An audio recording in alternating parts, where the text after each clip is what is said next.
Hello everyone. तो previous lecture में हम बात कर चुके थे ऑक्साइड तक, है ना, कि हम ओर से ऑक्साइड का फॉर्मेशन कैसे करते हैं। ठीक है। जैसे सल्फाइड ओर था, उससे हमने ऑक्साइड का फॉर्मेशन किया था, है ना। उसको पहले ऑक्साइड में हमने कन्वर्ट किया था। ऐसा हमने क्यों किया था? क्योंकि हमको क्या कराना था, उसका रिडक्शन कराना था। रिडक्शन करके क्या मिलेगा हमको? क्रूड मेटल मिलेगा। क्या मिलेगा? Crude metal. और क्रूड मेटल के बाद लास्ट प्रोसेस हमारे पास बचेगी प्यूरिफिकेशन। उसके बाद सारी प्रोसेस क्या हो जाती है, हमारी कंप्लीट हो जाती है। ठीक है। तो हमने ऑक्साइड तक कंप्लीट कर लिया था कि किसी भी ओर से हम ऑक्साइड में कन्वर्ट कैसे करते हैं, और ऑक्साइड में क्यों किया था उसका रीजन साफ था, क्योंकि ऑक्साइड का हम आसानी से रिडक्शन करा सकते हैं।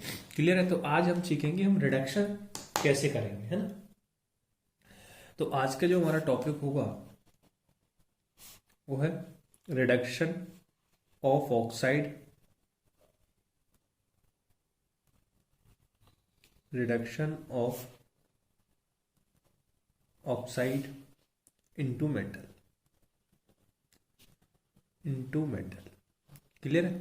थोड़ा बहुत हमने सिलेक्ट वगैरह के बारे में जाना था कि सिलेक्ट क्या होता है, बट हमारा जो इम्पोर्टेंट पार्ट था वो क्या था कि हमको ऑक्साइड में कैसे कन्वर्ट करना था। ठीक है। तो आज हम ऑक्साइड में जो कन्वर्ट किया उसी को हम अब किस क्या कराएंगे, उसका रिडक्शन कराएंगे। ठीक है। ओके। तो रिडक्शन ऑफ ऑक्साइड मेटल, यहां से हमको क्या मिलेगा? क्रूड मेटल मिलेगा। क्या मिलेगा? इससे हमको क्या ऑब्टेन होगा? Obtain crude metal. Crude metal मतलब वो मेटल तो होगा बट उसमें कुछ इम्प्योरिटीज होंगी। क्या होंगी? इम्प्योरिटीज होंगी। क्लियर है? अपन फाइनली अपन यहाँ पे क्या करेंगे, और से कहाँ तक आ जाएंगे आज? मेटल तक, क्रूड मेटल तक। उसमें कुछ इम्प्योरिटीज होंगी, उसको हम नेक्स्ट लेक्चर में प्यूरिफिकेशन पढ़ेंगे, जिसमें हम इम्प्योरिटीज को रिमूव करेंगे। ठीक है। फिर उसके बाद हमारा थ्योरेटिकल पोर्शन मतलब खत्म हो जाता है, जो हमारा बेसिक है। उसके बाद हमारा आएगा कि एक्सट्रैक्शन ऑफ मेटल कैसे करेंगे, फिर फाइनली कि किस मेटल में कौन सी प्रोसेस यूज करेंगे, ये हम अब सीख चुके हैं। फिर बस उसको अप्लाई करना सीखेंगे, है ना। ठीक है। तो reduction of oxide into metal, तो इसमें देखो रिडक्शन हमको कराना है। अब रिडक्शन हम कई तरीके से करा सकते हैं। कार्बन के थ्रू रिडक्शन करा सकते हैं, कार्बन मोनोऑक्साइड के थ्रू रिडक्शन करा सकते हैं, किसी हाई रिएक्टिव मेटल्स के थ्रू रिडक्शन करा सकते हैं कि वो मेटल जो ज़्यादा रिएक्टिव मेटल है वो दूसरे मेटल को क्या करे, रिप्लेस कर दे। तो ये और एक सेल्फ रिडक्शन होता है, जिसको हम प्रीवियस लेक्चर में भी देखे थे। तो इतने टाइप की जो रिडक्शन है उनके बारे में आज हमको स्टडी करना है। तो सबसे पहले reduction of oxide into metal में लिखेंगे reduction of the metal oxide. इसमें लिखोगे reduction of the metal oxide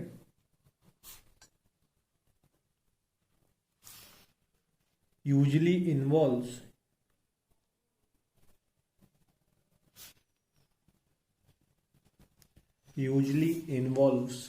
heating,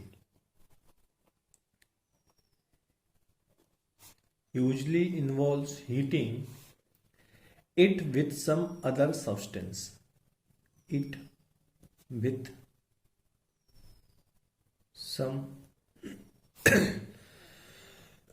sorry other substance, it with some other substance acting as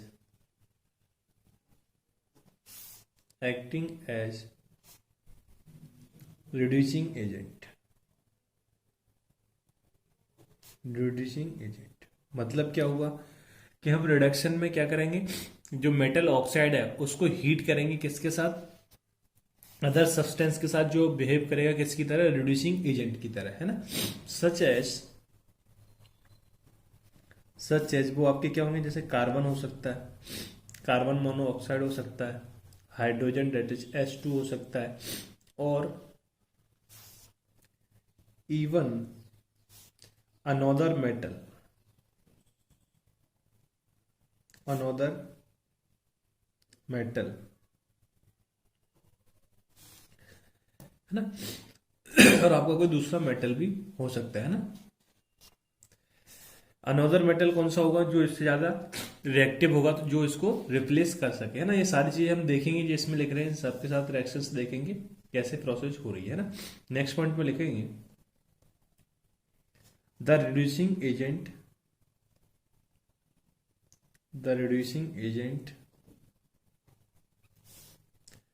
combine with oxygen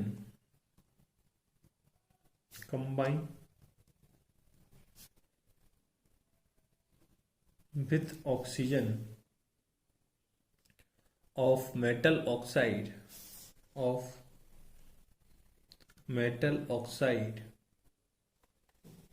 है ना टू फॉर्म। अब जो reducing agent है वो कंबाइन करेगा किसके साथ, ऑक्सीजन के साथ। कौन सी ऑक्सीजन के साथ, जो मेटल ऑक्साइड में, जैसे MxO, ये मैंने मान लिया कोई अपने पास क्या है, एक मेटल है, मेटल ऑक्साइड है, M यानी मेटल, O यानी ऑक्सीजन, ये इसके जैसे नंबर लिखे रहते हैं वो चीज है, ठीक है। इसको हमने क्या कराया, कार्बन के साथ रिएक्शन कराई, तो ये कार्बन इस ऑक्सीजन के साथ रिएक्ट करेगा और फॉर्म कर लेगा क्या, CO, कार्बन मोनोऑक्साइड। क्लियर है। बैलेंस करने के लिए यहाँ क्या करेंगे, बाई। क्लियर है, ओके।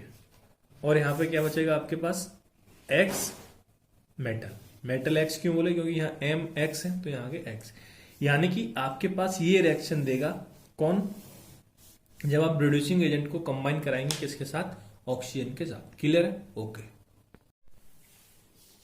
तो यहां पे हमको क्या मिल जाएगा, X और M। क्लियर है, ओके।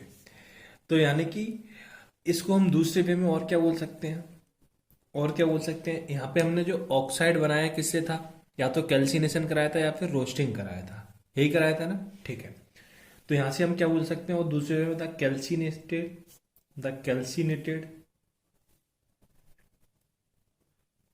कैल्सिनेटेड और रोस्टेड और is converted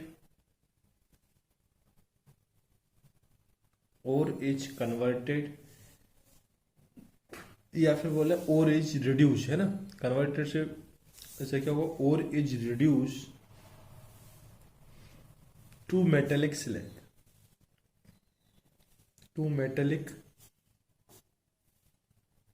slag by following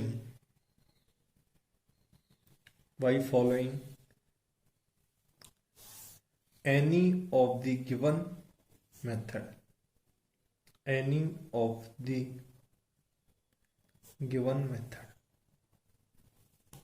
clear, okay, ठीक। अब वो मेथड्स क्या है हमारे पास, तो पहला हमारा मेथड है केमिकल रिडक्शन, मेन हेडिंग डालेंगे हम केमिकल रिडक्शन। केमिकल रिडक्शन का मतलब क्या है कि हम कुछ सब्सटेंस यूज कर रहे हैं उसे, उसका रिडक्शन कराने के लिए। तो इसमें भी पहला जो है हमारा केमिकल रिडक्शन में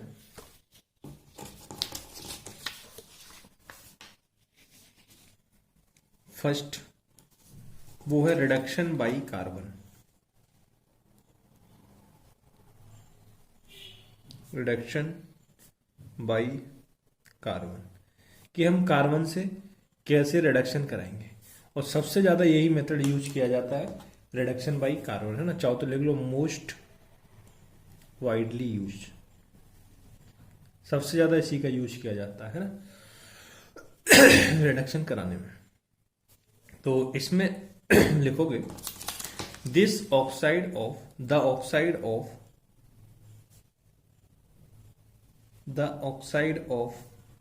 less electropositive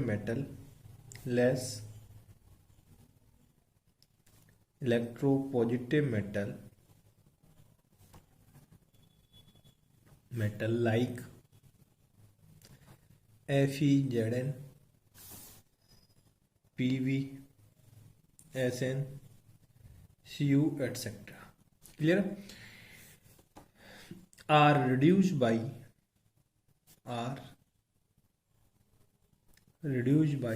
strong heating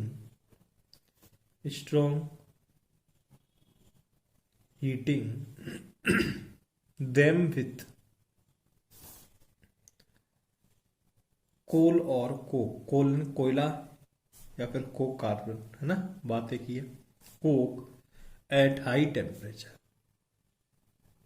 at high temperature in blast furnace, in blast furnace, furnace होती है ना। अभी ब्लास्ट फर्नेस क्या है ये हम आगे आने वाले लेक्चर्स में देखेंगे। आप बस इतना समझ सकते हो एक सिस्टम है जहां अपन ज्यादा हीट तक किसी चीज को गर्म कर सकते हैं, है ना, ठीक है। तो इसमें इसमें हम क्या करते हैं, the oxide of less electropositive metals like Fe, Zn, Pb, Sn, Cu etc are reduced by strong heating with them coke और coke at high temperature in blast furnace, ठीक है। तो सबसे पहली बात ये चीज कहाँ कराते हैं हम, ब्लास्ट फर्नेस में कराते हैं। दूसरी बात ये कि हाई टेम्परेचर की रिक्वायरमेंट होती है, और जो मेटल होना चाहिए वो कैसे होना चाहिए, लेस इलेक्ट्रोपॉजिटिव होना चाहिए। मोर इलेक्ट्रोपॉजिटिव कौन से होते हैं आपके, जनरली आपके ग्रुप फर्स्ट के और ग्रुप सेकंड के एलिमेंट मोर इलेक्ट्रोपॉजिटिव होते हैं, जो आसानी से इलेक्ट्रॉन डोनेट कर देते हैं। ठीक है। अब देखो इसमें एक चीज पहले हम बेसिक समझते हैं कि इसमें बेसिक रिएक्शन क्या होगी। अगर आप मेटल की रिएक्शन कराते हो, किसके, मेटल ऑक्साइड की, क्योंकि हमने ऑक्साइड का फॉर्मेशन किया है, किसके साथ, कोक के साथ, और प्लस उसमें आप डाल देते हो फ्लेक्स। और फ्लेक्स क्या होता है ये हम प्रीवियस लेक्चर में देख चुके हैं। तो यहां पे जो कोक है वो आपका काम करता है रिड्यूसिंग एजेंट,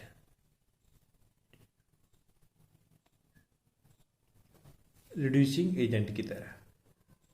कौन काम करता है, कोक। क्लियर। तो यहां से आपको मिलेगा मेटल प्लस CO2 गैस, और क्या मिलेगा, CO2 गैस, और साथ में आपको मिलेगा स्लैग।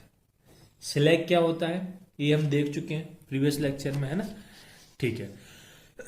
तो एक आगे बेसिक रिएक्शन होगी। एक दूसरा हम इन जनरल क्या लिख लेंगे जिसका अब हमको काम पड़ने वाला है, मेटल का ऑक्साइड, मेटल का ऑक्साइड की अगर आप रिएक्शन कराते हो सिर्फ कोक के साथ, तो कोक तो यहां पे भी आपका वर्क करेगा as a reducing agent. Clear है। तो ये आपको देने वाला है metal, molten metal, molten metal plus CO gas, carbon monoxide, जो क्या होगी, रिलीज हो जाएगी। क्लियर है, ओके। अब बस अगर आपने बेसिक ये चीज याद रख ली तो अब सारी रिएक्शन आप आसानी से सॉल्व कर लोगे। क्लियर है। जैसे जैसे कि हमने यहां पहले बोल दिया कि ये रिडक्शन किसके लिए, ये इंपॉर्टेंट है कि किस किस के लिए यूज करेंगे। इसमें Fe, Zn, Pb, Sn और Cu, इनके लिए हम यूज करने वाले हैं। तो जैसे कि Pb का ऑक्साइड Pb होगा, और आपको कोक यानी कार्बन लेना जो कि रिड्यूसिंग एजेंट है। क्लियर है। तो यहां से आपको क्या मिलेगा, मोल्टन मेटल मिलेगा, डेट इज Pb मिलेगा, और आपको क्या मिलेगा, CO मिलेगा। तो आपको क्या मिलेगा, CO, ये बाहर निकल जाएगा। ये हो गई रिएक्शन, कुछ भी नहीं है, बिल्कुल आसान है जो अपन ने लिखा है यहाँ पे। ये बस आपने अगर ये रिएक्शन याद रख ली तो क्लियर है। ये प्रोसेस हो कहाँ रही है, हाई टेम्परेचर पूरी याद रखना, है ना। अब आप Zn की बात कर लो तो जिंक का ऑक्साइड लिया, कार्बन के साथ रिएक्शन कराई, तो आपको मोल्टन फॉर्म में जिंक मिलेगा और साथ में CO मिल जाएगा। क्लियर है। अगर आप Sn का ऑक्साइड ले तो SnO2, इसकी कार्बन के साथ रिएक्शन कराई तो यहां से आपको Sn मिलेगा, प्लस साथ में 2 CO मिल जाएंगे। 2 है ना, तो यहां 2 कर दोगे। क्लियर है, ओके। नेक्स्ट आपने Fe2O3 लिया प्लस कार्बन, ये Fe का ऑक्साइड है ना, Fe भी इसमें इन्वॉल्व है अपना। तो यहां से आपको Fe मोल्टन फॉर्म में मिलेगा प्लस का 3 CO। क्लियर है, और ये आपका बाहर निकल जाएगा। तो भाई इससे काफी सिंपल हो गया। अब ये कैसे होगा सर, कि आपको बस याद ये रखना है कि आप इसमें किस मेटल के लिए इसको यूज करते हो, पहली बात, और इंपॉर्टेंट बात, किस मेटल के लिए यूज कर रहे हो और क्या ले रहे हो। तो कोक ले रहे हैं हाई टेम्परेचर पे। ये क्वेश्चन कई बार पूछा गया है कि ब्लास्ट फर्नेस में रिडक्शन आप किससे कराते हो, तो आपका क्या है, कार्बन से कराते हो, है ना, कोक से कराते हैं, कार्बन से कराते हैं C। ठीक है। और इसमें स्पेशली नाम दे देता है इनमें से कोई भी एक का। ठीक है, ओके। अब सेकंड जो चीज है, सेकंड अगर आप मेटल की रिएक्शन CO के साथ कराते हो, मेटल ऑक्साइड की रिएक्शन CO के साथ कराते हो, क्योंकि यहाँ हमने क्या लिखा है, कार्बन से भी रिडक्शन करा सकते हैं, सीओ से भी रिडक्शन करा सकते हैं, H2 से भी रिडक्शन करा सकते हैं। तो अगर आप सीओ से रिडक्शन कराते हो इसका, तो फिर आपको मिलेगा मोल्टन मेटल प्लस का CO2 गैस, प्लस साथ में क्या मिल जाएगी आपको, CO2 गैस। क्लियर है? ओके। जैसे आपके पास ऑक्साइड तो वही है PbO, प्लस आपने CO के साथ CO से रिडक्शन कराया। अब आपने रिड्यूसिंग एजेंट कौन ले लिया, CO।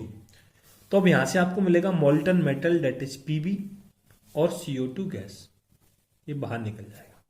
क्लियर है? ओके। ये इंपॉर्टेंट है, इसमें जो जो मैं टिक कर रहा हूं वो तो आपको मेटल एज ए मेटल याद रखने हैं, रिएक्शन याद रखने की तो जरूरत नहीं है। रिएक्शन तो एक आप याद रखोगे, ये वाली फिर ये वाली, तो आप आसानी से बना लोगे। जैसे ZnO प्लस CO के साथ कराई आपने, यहां से क्या मिलेगा, जिंक प्लस CO2। नेक्स्ट और लूँ अगर Fe2O3 और CO के साथ कराई, तो यहां से क्या मिलेगा, 2Fe प्लस का 3CO2 गैस। तो यहाँ क्या कर दिया आपने, 3 कर दिया। Last one is SnO2 plus CO के साथ रिएक्शन कराई, तो मोल्टन फॉर्म में SN मिल जाएगा प्लस 2 CO2 क्या होंगे आपके, बाहर निकल जाएंगे। तो यहाँ भी कितना कर दोगे, 2। तो कुल मिला के आपको इसमें बिल्कुल सिंपल रिएक्शन है, बस आपको याद ये रखना है किस मेटल के साथ यूज कर रहे हैं और हाई टेम्परेचर पे हम इसको यूज करते हैं। क्लियर है? ओके। अब हम बात करेंगे इसके एडवांटेज की, कि इसका एडवांटेज क्या है, किसका, कि हम कार्बन ही जो ले रहे हैं रिड्यूसिंग एजेंट की तरह, तो उसका एडवांटेज क्या है। कार्बन को एज ए रिड्यूसिंग एजेंट लेने का एडवांटेज क्या है, सबसे बड़ा एडवांटेज हमारे पास यही है, क्या, कि कार्बन हमको आसानी से अवेलेबल हो जाता है। दूसरी बात ये काफी कम कॉस्ट में हमको मिल जाता है, चीपली मिल जाता है ना। तो ये हमारा क्या हो जाएगा, एडवांटेज। तो इसमें लिखोगे कार्बन इज चीप, मतलब सस्ता पड़ता है, and easily available, and easily आपको क्या हो जाएगा, ये अवेलेबल हो जाएगा। ठीक है, बट जिसके एडवांटेज है तो उसके कुछ डिसएडवांटेज भी होंगे।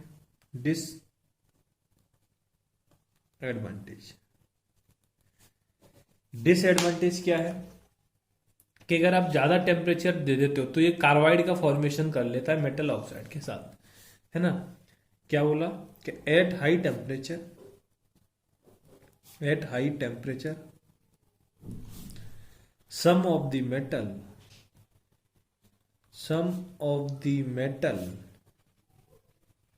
form carbides. Some of the metal forms carbides with carbon. Clear? तो हाई टेम्परेचर पे क्या होगा, सम ऑफ द मेटल आपके फॉर्म कर लेंगे carbide with carbon, that is जैसे हमने ले लिया CaO, कैल्शियम ऑक्साइड ले लिया, और आपने हाई टेम्परेचर पर कार्बन के साथ रिएक्शन कराई, पहले ही वैलेंस 2 लिख दिया है, कोई बात नहीं। तो यहां से कार्बाइड का फॉर्मेशन कर लेगा, डेट इज CaCO2, ये होता है आपका कार्बाइड। ये क्या है आपका कार्बाइड, CARBIDE, कार्बाइड, है ना। तो फिर क्या भाई, आपको तो कार्बाइड मिल गया, और आपको चाहिए क्या था, आपको तो मेटल चाहिए था, क्रूड मेटल चाहिए था, डेट इज मोल्टन मेटल चाहिए था, जिसमें कुछ इंप्योरिटीज हो, लेकिन ये तो पूरा और कार्बाइड में कन्वर्ट हो गया, उल्टा कार्बन मिक्स हो गया उसमें, तो और क्या बना दिया इसने, और इम्प्योर कर दिया उसको। ठीक है, तो इसलिए ये आपका क्या हो जाएगा, डिसएडवांटेज, है ना। और अच्छा, इसमें हम हाई टेम्परेचर ही क्यों दे रहे हैं, फिर बात ये भी है, क्योंकि हाई टेम्परेचर हम उन्हीं में देंगे जिसमें टेम्परेचर की रिक्वायरमेंट होगी। ये हाईली थर्मली स्टेबल होता है, तो इसमें हाई टेम्परेचर की रिक्वायरमेंट होती है, highly thermally stable. Highly thermal stable का मतलब क्या है, कि ये लो टेम्परेचर पर वर्क नहीं करता, डिसोशिएट नहीं होता है, इसको ज़्यादा टेम्परेचर की रिक्वायरमेंट होती है, रास को तोड़ना है तो आप इसको तोड़ ही तो रहो एक तरीके से, जब तो ये ऑक्सीजन बाहर जा रहा है और ये मिल रहा है। समझ गए? क्लियर है? ओके। सेकेंड लिखोगे डिसएडवांटेज में इसका, in some cases, in some cases reaction is reversible, reaction is reversible and we will not good yield of metal, yield of metal मतलब हम एक अच्छा मेटल नहीं ले सकते। रिवर्सिबल का मतलब क्या है कि आपकी फॉरवर्ड डायरेक्शन में तो जा ही रही है, पहले वो कार्बन के साथ रिडक्शन करेगी और फॉर्मेशन कर लेगी मेटल का प्लस सीओ का, बट होता क्या है, क्या होता है, ये भी आपका रिड्यूसिंग एजेंट है, ये फर्दर कन्वर्ट करने लगता है एमजीओ में। क्लियर है? तो यहाँ से आपको एक अच्छा मेटल नहीं मिलेगा, तो ये भी क्या हो गया, इसका एक डिसएडवांटेज हो गई। तो इसमें आपके पास दो डिसएडवांटेज है। क्लियर है? एक क्या है, अगर आप हाई टेम्परेचर पे हीट करते हो, रिडक्शन कराते हो, तो कार्बाइड का फॉर्मेशन कर लेगा, ये पूछा जाता है। ठीक है। दूसरा, ये रिवर्सिबल रिएक्शन शो करता है। क्लियर है? ओके। तो ये आपका यहां तक फर्स्ट मेथड क्लियर हो जाता है, रिडक्शन बाई कार्बन। क्लियर है? अब इसके बाद हमारा सेकंड मेथड शुरू होता है, एल्यूमिनो एल्यूमिनो थर्माइड प्रोसेस, थर्माइड प्रोसेस। ठीक है। इसको हम दूसरे नाम से भी जानते हैं, thermite, thermite welding process. Clear है? देखो, सबसे पहली बात, इस प्रोसेस का हम यूज कहाँ करते हैं, अगर आप देखते हो तो जो आपके पास पटरियां होती हैं, ट्रेन जिसमें चलती है, तो उसमें जो जॉइंट लगा होता है ना, एक मान लो यहाँ तक ये पटरी है, अब यहाँ से आपको दूसरा एंगल यहाँ ऐड करना है, तो उसके लिए आपको क्या करना पड़ेगा, यहाँ पर ये जॉइंट लगाना पड़ेगा। तो यहाँ पर ये जॉइंट लगाते हो तो उसमें बेल्डिंग की जरूरत पड़ती है। किसकी जरूरत पड़ती है? बेल्डिंग की जरूरत पड़ती है। तो जो बेल्डिंग की जाती है वो इसी प्रोसेस के थ्रू की जाती है, एल्यूमिनो थर्माइड प्रोसेस के थ्रू। किसके थ्रू?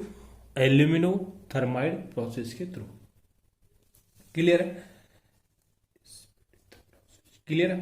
तो इस प्रोसेस में हम देखेंगे, देखो इस प्रोसेस में होता क्या है, इस प्रोसेस में अब देखो भाई, जो पटरियां हैं जिस पर ट्रेन चल रही है, तो इतना आसानी से मतलब वो काफी स्ट्रांग होगी, ये तो हम जानते हैं। तो उसमें क्या होगा, हमको काफी ज्यादा अमाउंट ऑफ हीट की जरूरत पड़ती है ना। तो इस प्रोसेस में हमको सबसे पहले जो प्रोसेस हमारे यूज होती है, इसमें हमको हाई टेम्परेचर रिक्वायर्ड होता है। क्या होता है? हाई टेम्परेचर रिक्वायर्ड होता है। ठीक है।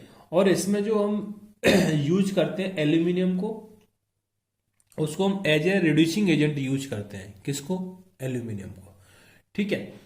तो पहले हम लिख लेंगे, फिर इन सारी चीजों के बारे में डिस्कस करते हैं। तो इसमें लिखेंगे, this method is used, this method is used for those metal oxide, for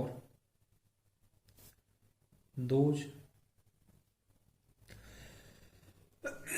metal oxide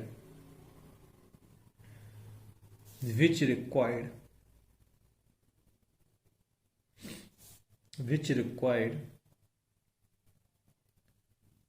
very high temperature.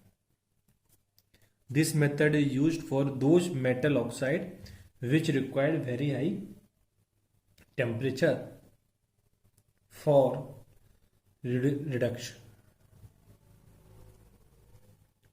reduction, and at this temperature,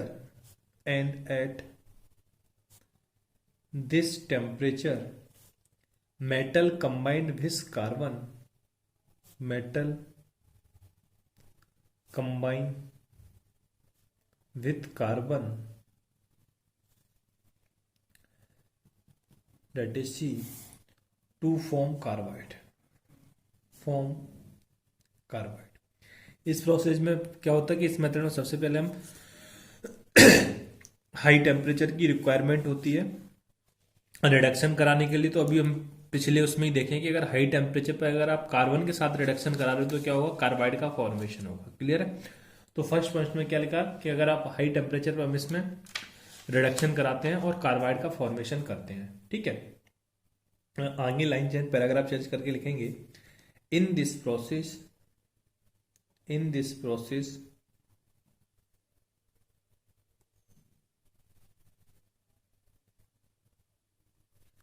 this process aluminum, that is Al, is used as a reducing agent.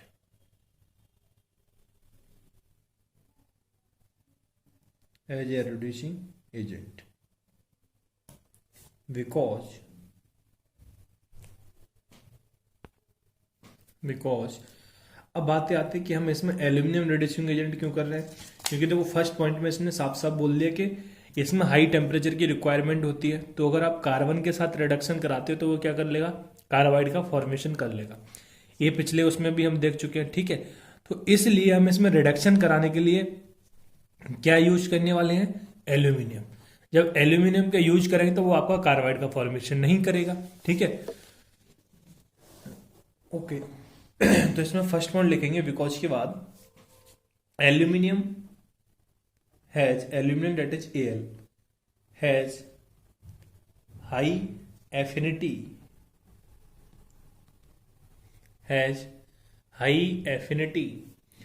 For oxygen. Affinity मतलब क्या होता है, attraction, है ना। Affinity मतलब क्या होता है, अट्रैक्शन या फिर बोलो लव, है ना। तो एफिनिटी, अट्रैक्शन या फिर लव। ठीक है। तो aluminium has high affinity for oxygen. इसको क्या होता है, और ये ऑक्सीजन को क्या करता है, अट्रैक्ट करता है ना। And it form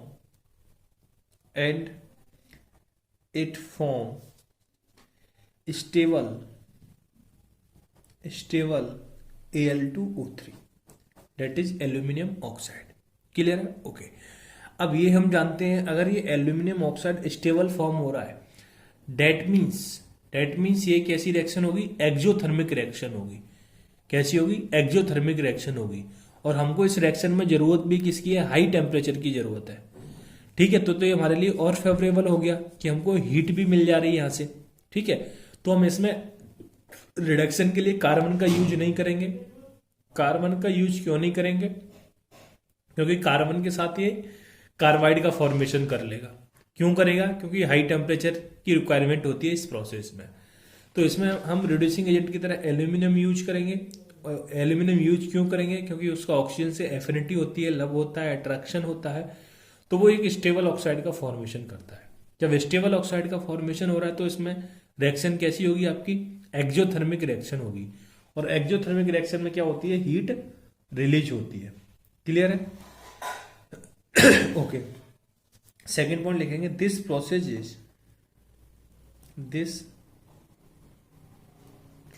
is highly exothermic.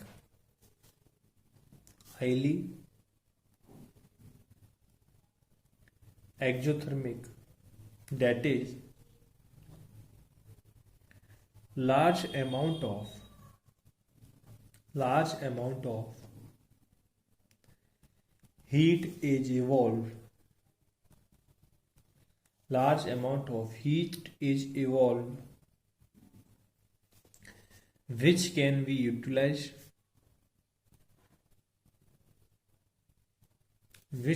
utilized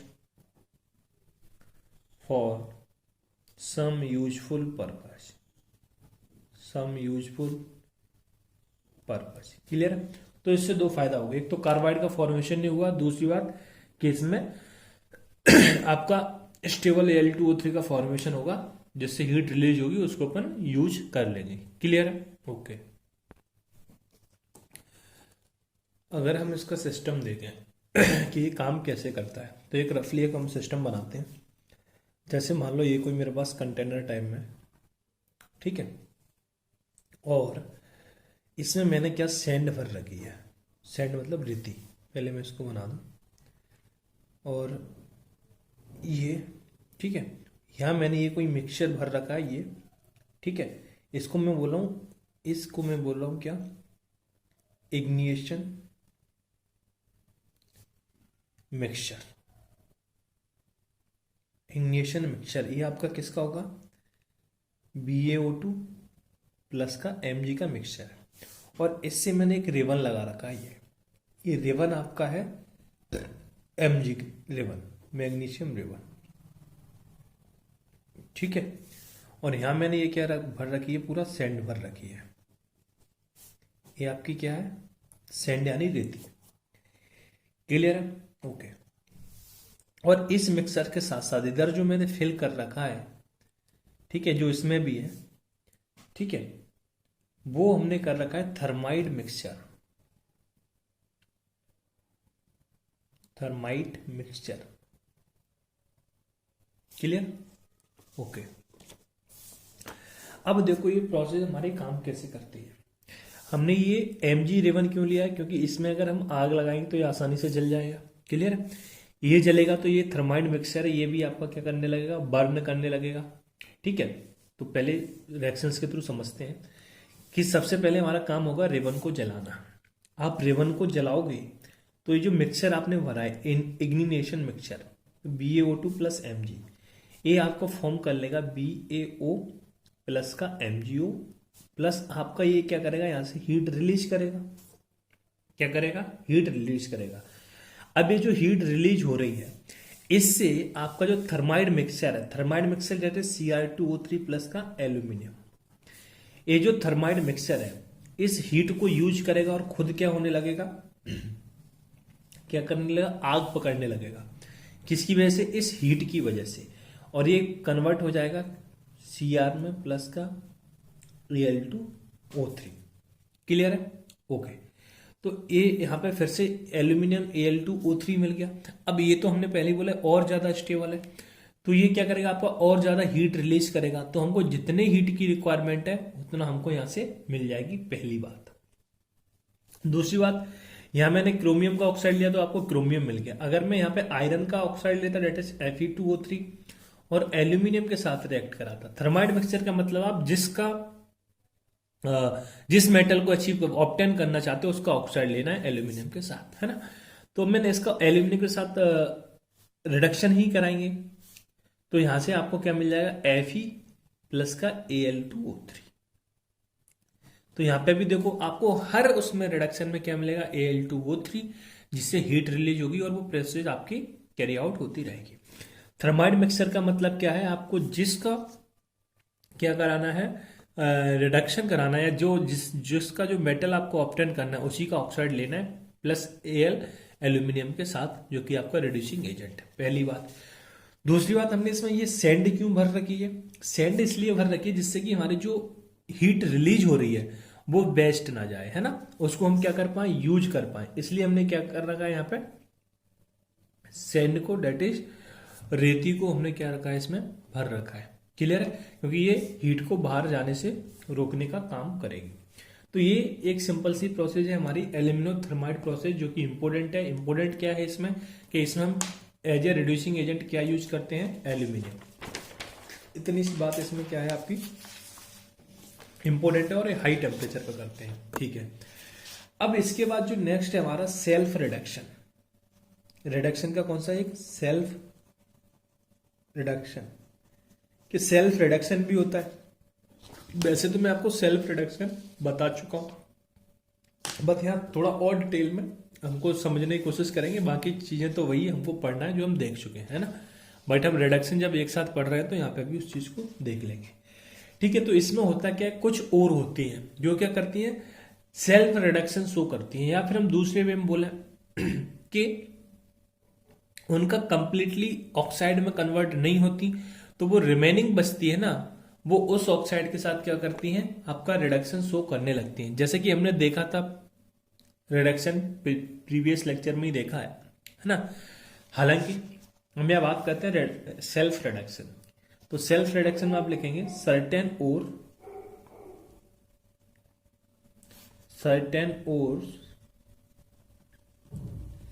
will not require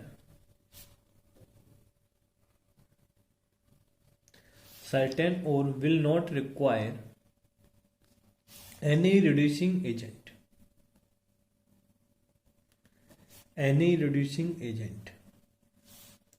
for their reduction। मतलब कुछ और ऐसी होंगी जो आपका जिनको रिड्यूसिंग एजेंट की रिक्वायरमेंट नहीं है, तो मतलब क्या होगा, वो सेल्फ रिडक्शन शो करेंगी, है ना।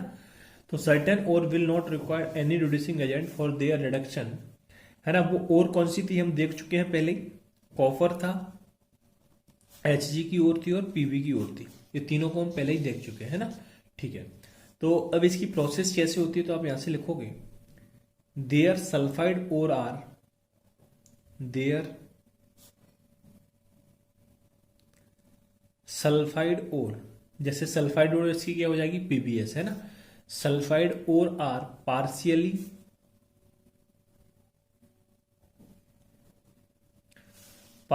Roasted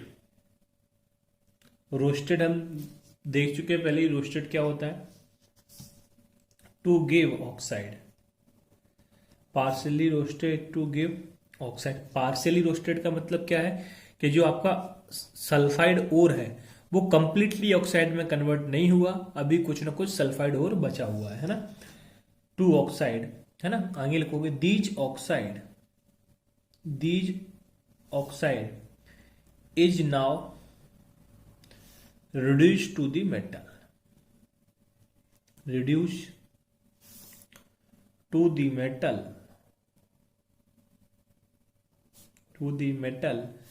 by the remaining sulfide ore,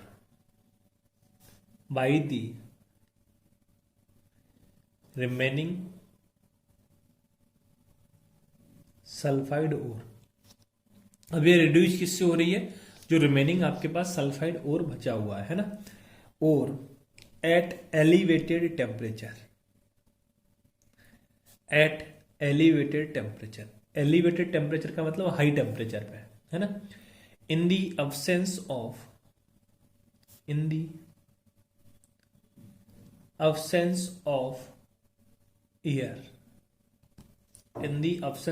air, this process is known as auto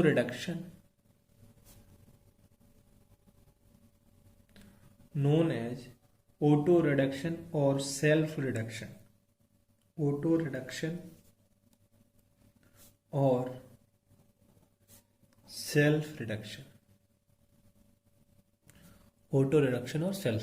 clear है।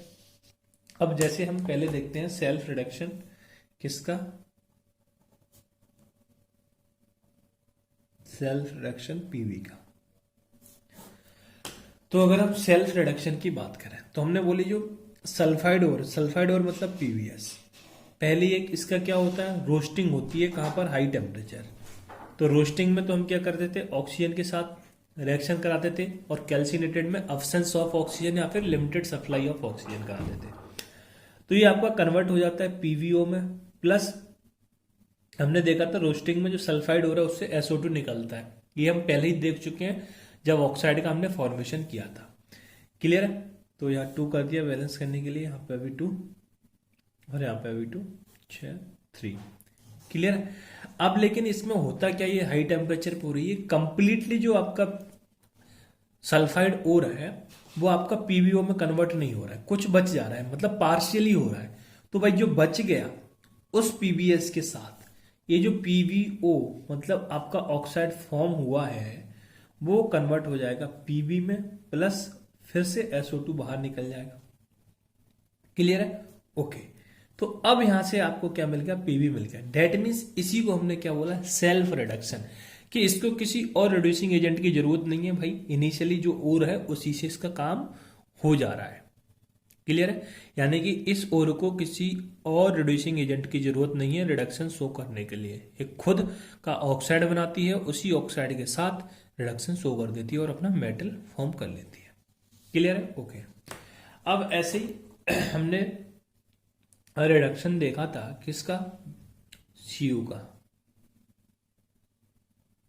Self reduction of CU. इसमें जो हम रिडक्शन सेल्फ रिडक्शन कराते हैं इसको हम बेसिमराइजेशन भी बोलते हैं, चाहो तो लिख लो, बेसिमराइजेशन भी बोलते हैं। ठीक है, किसका, जो सीयू का रिडक्शन कराते हैं। तो इसकी पहले हम मेन रिएक्शन लिख रहे हैं, फिर हम साइड रिएक्शन को देखेंगे। तो मेन रिएक्शन क्या होता है इसमें, जो कॉपर का सल्फाइड है और प्लस आयरन सल्फाइड, और ये हमने क्या करा दिया, इसमें फ्लक्स मिला दिया। क्या, फ्लक्स। क्लियर। तो यहां से हमको मिलता है ब्लस्टर कॉपर। क्या मिलता है, ब्लस्टर यानी फफोलेदार कॉपर, प्लस आपको मिलता है स्लैग, प्लस आपको मिलता है क्या यहाँ पे, स्लैग। ब्लस्टर कॉपर का मतलब होता है फफोलेदार, जिसमें मतलब समझ रहे हो ना कि मान लो आपका स्लैग बाहर निकला, फफोले समझते हो ना, जो जल गए कहीं तो फफोले पड़ जाते हैं उस टाइम में। अब आपको यहाँ मेन चीज ये कि आपको स्लैग पता होना चाहिए कौन सा है, FeSiO3, ये इंपॉर्टेंट है। क्लियर है। अब ये प्रोसेस होती कैसे है देखेंगे। यहाँ पे सबसे पहले क्या होता है, जो FeS है तो हमको रोस्टिंग करानी है, तो ऑक्सीजन की प्रेजेंस में कराएंगे, तो ये आपकी कन्वर्ट हो जाता है FeO में प्लस SO2 में। किसमें, FeO में प्लस SO2 में। अब जो FeO है, ये जो FeO है ये आपका फ्लक्स के साथ रिएक्ट करेगा, डेट इज SiO2, वो फॉर्म कर लेगा FeSiO3। ठीक है, तो ये तो आपकी क्या है, गैंग है। गैंग मतलब क्या है सर, इम्प्योरिटीज है, बात कर चुके हैं। और ये आपका क्या है, फ्लक्स है, और ये आपका क्या है, स्लैग है। तो ये हम बात कर चुके हैं, जब गैंग और फ्लक्स मिलके क्या बना लेते हैं, स्लैग बना लेते हैं। बट ये जो रिएक्शन है आपकी साइड रिएक्शन है, ये आपकी शो नहीं करती है, तो हमने आपको लिखा दिया है ना, ये साइड में रिएक्शन चलती रहती है। बट इसमें आपको तो कॉपर के लिए बात कर रहे हैं, तो CuH2 और O2 ये आपका कन्वर्ट होता है Cu2O प्लस का SO2 में। ये आपकी मेन रिएक्शन है जिसकी हमको बात करनी है। तो ये पार्शियली आपका क्या हुआ, ये आपकी साइड रिएक्शन हमने पहले बात नहीं की थी, पहले हम जहां पढ़े थे, है ना, वहां हमने मेन ये रिएक्शन लिखी थी। तो ये रिएक्शन भी साइड में चलती रहती है। अब होता क्या, यहाँ जो Cu2O बना है, कॉपर का ऑक्साइड बना है, वो कंप्लीटली Cu2S नहीं है। समझ रहे हो, मतलब ये कंप्लीटली ऑक्साइड में कन्वर्ट नहीं हुआ है। तो ये रिमेनिंग सल्फाइड ओर है, वो Cu2O से रिएक्ट करेगा और फॉर्म करेगा Cu का प्लस का SO2 का, जो कि मैं यहां बोला हूं आपसे, है ना। मतलब यहां बोला जो सेल्फ रिडक्शन करा रहे हैं ये, है ना, जो मेन हेडिंग है। तो यहां से आपको क्या मिल गया, Cu मिल गया। बट ये जो Cu मिलता है वो आपका ब्लस्टर Cu होता है, ब्लस्टर TER कॉपर। ये आपका कौन सा कॉपर होता है, ब्लस्टर कॉपर होता है, साथ में क्या मिलता है, SO2। क्लियर। तो इस तरीके से क्या करते हैं, कॉपर का मतलब कॉपर की सल्फाइड ओर का रिडक्शन, सेल्फ रिडक्शन कराते हैं। अब बचता है आपका सेल्फ रिडक्शन ऑफ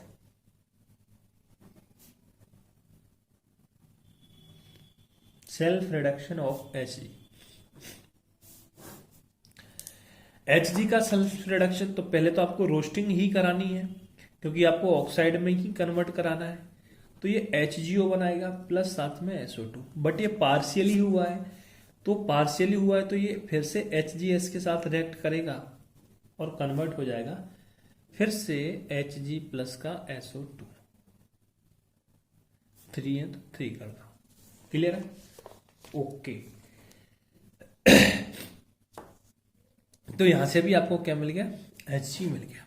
तो ये होता है आपका सेल्फ रिडक्शन। क्लियर है, उम्मीद करता हूं क्लियरिटी हो गई होगी।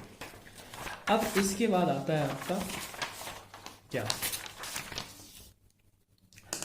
Metal displacement method. रिडक्शन कराने का कौन सा मेथड, मेटल डिस्प्लेसमेंट मेथड।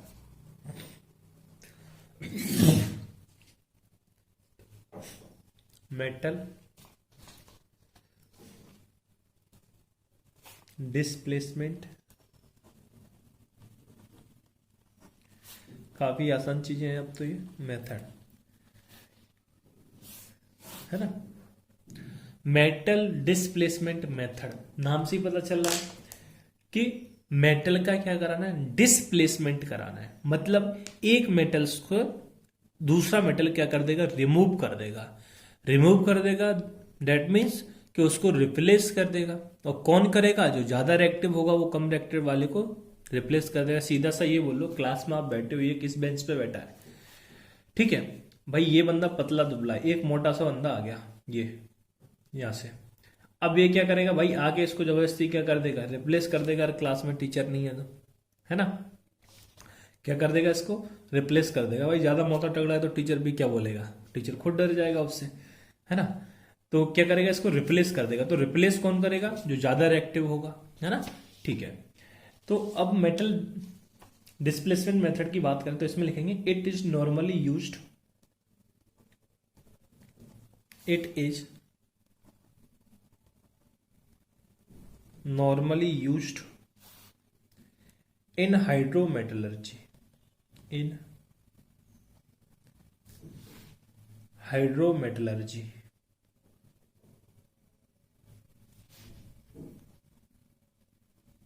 इन हाइड्रोमेटलर्जी, ठीक है। इस मेथड में करते क्या है हम, इन दिस मेथड, इसको तो आप ब्रैकेट में लिख लो कि इसमें हम जनरली यूज करेंगे हाइड्रोमेटलर्जी के लिए, है ना। इसमें लिखेंगे in this method, in this method more electropositive method, more electropositive metal that is more reactive, that is more reactive। more electropositive का मतलब क्या होगा, जो ज्यादा reactive है। will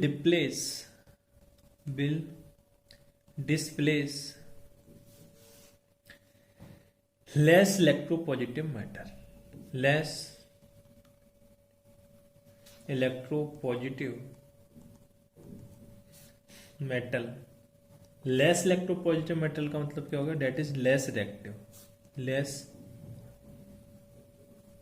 reactive from its salt solution, from its salt solution. कहां से, उसके सॉल्ट के सॉल्यूशन से। क्लियर है। जैसे अब हम बात कर लें एजी के लिए, है ना। आपको याद हो तो आपने मेक ऑर्थर प्रोसेस पढ़ा था, वो बोला था हमारे ट्रिपल ए के लिए। किसके लिए, ट्रिपल ए के, एजी एयू और सी, सॉरी ट्रिपल ए नहीं, उसमें बोला था हमने एजी एयू और सीयू के लिए। तो मेक ऑर्थर प्रोसेस में हमने एजी और एयू के लिए पहले ही देख चुके थे। तो उसमें हम देखा था आपके पास एक कॉम्प्लेक्स फॉर्म हुआ था NaAgCN का होल ट्वाइस। क्लियर है। एक कॉम्प्लेक्स फॉर्म हुआ था एजी वाले में, और एयू वाले में आपको कॉम्प्लेक्स मिला था 2NaAuCN का होल ट्वाइस। क्लियर। एक कॉम्प्लेक्स आपको मिला था।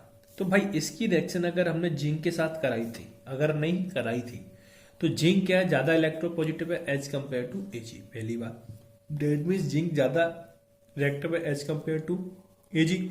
ये हम इलेक्ट्रोकेमिकल सीरीज के थ्रू भी बोल सकते हैं। जिंक ऊपर आता है, एजी नीचे आता है, तो एजी की रिएक्टिविटी कम है क्योंकि इसका ऑक्सीडेशन पोटेंशियल क्या है, कम है। ठीक है।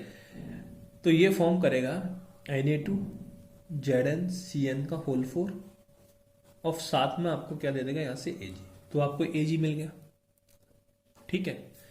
सेम चीज यहां पर होगी, जिंक रिएक्शन करेगा और यहां से मिल जाएगा Na2ZnCN का होल 4, और आपको यहां से क्या मिल जाएगा, AU। 2 है ना, तो 2AU, 2 है तो 2AG। क्लियर है। ओके। दूसरी चीज, अब आपको इसके थ्रू Cu का भी करा सकते हो। तो CuSO4 की आप जब Zn के साथ रिएक्शन करा, ZnSO4 प्लस का Cu, क्योंकि Cu भी कहाँ है, Zn से नीचे है इलेक्ट्रोकेमिकल सीरीज में, तो हमको पता है ये ज्यादा रिएक्टिव है, तो इसको रिप्लेस कर देता है। क्लियर है। ओके।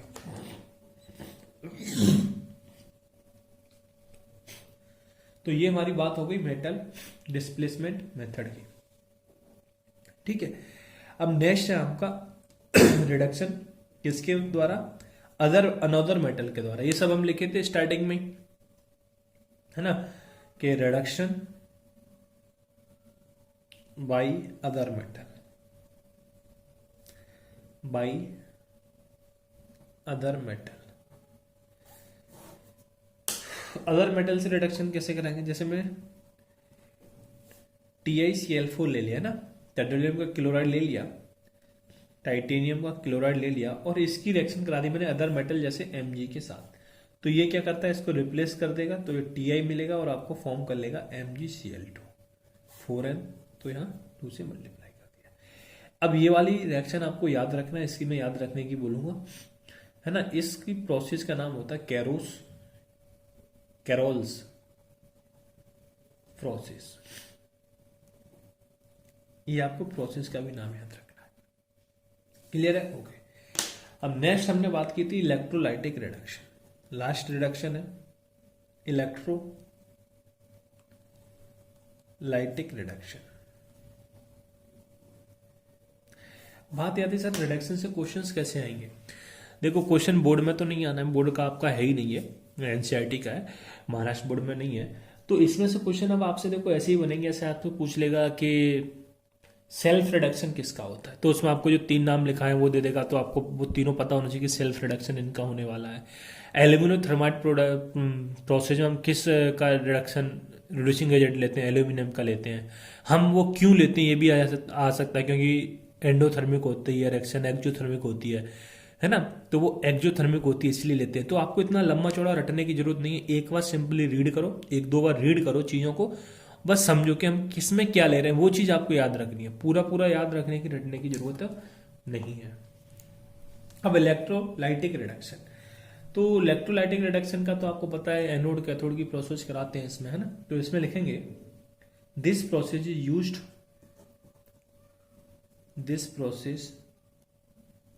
इज यूज्ड फॉर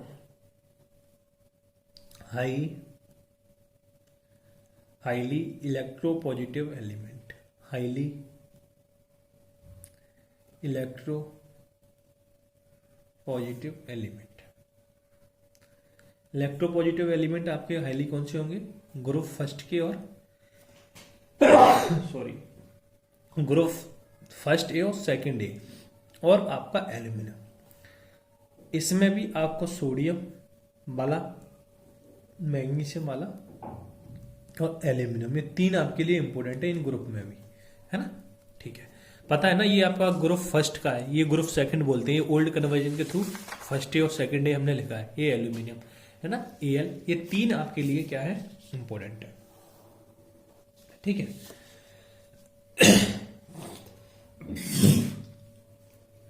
ठीक है। अब ये प्रोसेस कैसी होती है इलेक्ट्रोलाइटिक की, तो ये तो हम इलेक्ट्रोकेमिस्ट्री में पूरा पढ़ चुके हैं, पर फिर भी हम एक बार इसको क्या करेंगे, लिख लेंगे।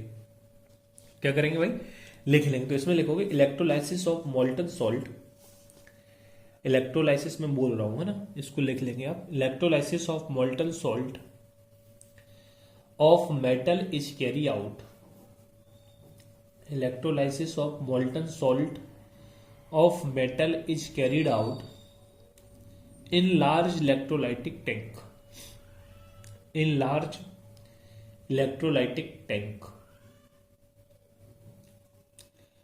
and a suitable electrolyte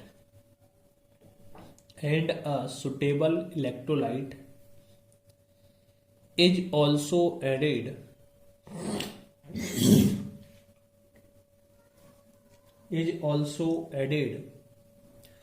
whose purpose is point 1 लिखोगे, इंक्रीज कंडक्टिविटी। इलेक्ट्रोलाइट का पर्पज क्या होता है, कंडक्टिविटी को बढ़ाना, इंक्रीज कंडक्टिविटी। सेकेंड लिखोगे lower melting point of mixture, lower melting of mixture या melting point of mixture. Clear,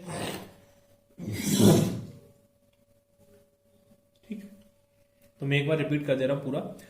electrolysis of molten salt of metal is carry out in a large electrolytic tank and a suitable electrolyte is also added whose purpose is increase conductivity और lower melting point of mixture.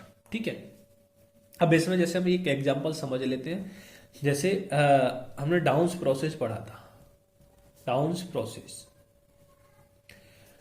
Process में हम क्या कराते हैं, electrolysis कराते हैं किसका, molten NaCl का।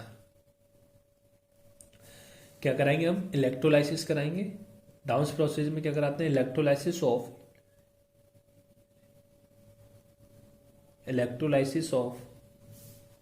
Molten NaCl, electrolysis of molten NaCl is carried out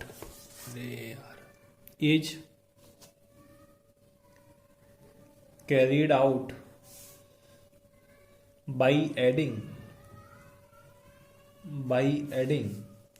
a small amount of CaCl। तो यहाँ पे CaCl2 हमने क्या लिया, एज ए इलेक्ट्रोलाइट, है ना। ओके, तो इसको मैं थोड़ा सा आपको याद दिला दूं कि ये हमारे पास लार्ज टैंक होता था। इसमें हम 2 रॉड लगाते थे जिसको हम इलेक्ट्रोड बोलते थे। एक को एनोड बोलते थे, एक को कैथोड बोलते थे। पॉजिटिव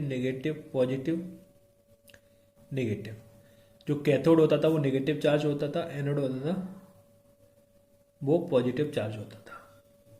क्लियर है, किसमें, इलेक्ट्रोलाइटिक सेल में। और उस वाले सेल में, किस वाले सेल में, गैल्वेनिक सेल में रिवर्स हो जाता था, ये नेगेटिव और ये पॉजिटिव। तो हमने NaCl लिया है भाई, और वो भी मोल्टन NaCl लिया है। कैसा लिया है, मोल्टन। तो मतलब मोल्टन मतलब इसमें वाटर नहीं, उसे पिघलाया गया है।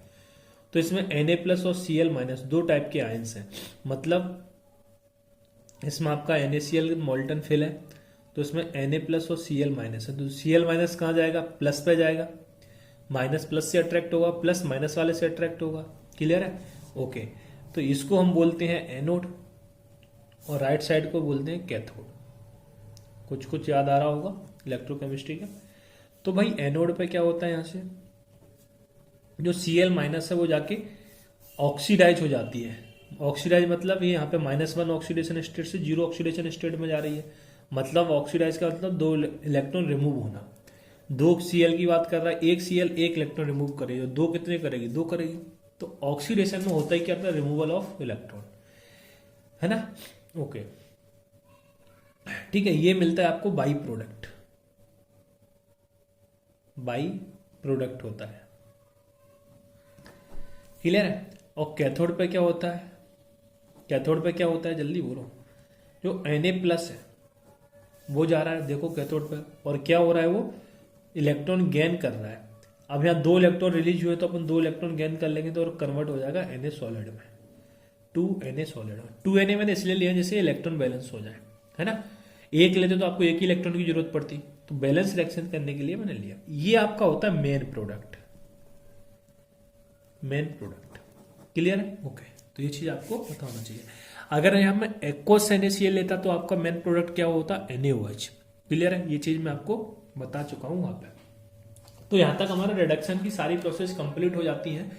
अब हमारा बचता है प्यूरिफिकेशन। लास्ट है हमारा प्यूरिफिकेशन। उसके बाद हमको मेटल मिल जाएगा, फिर हम उनको अप्लाई करना सीखेंगे 1 by 1 मेटल पे। क्लियर है, ओके। तो उम्मीद करता हूं यहां तक की सारी चीजें क्लियर हो गई होंगी। बस पढ़ते रहिए, खुश रहिए। Thank you, good bye.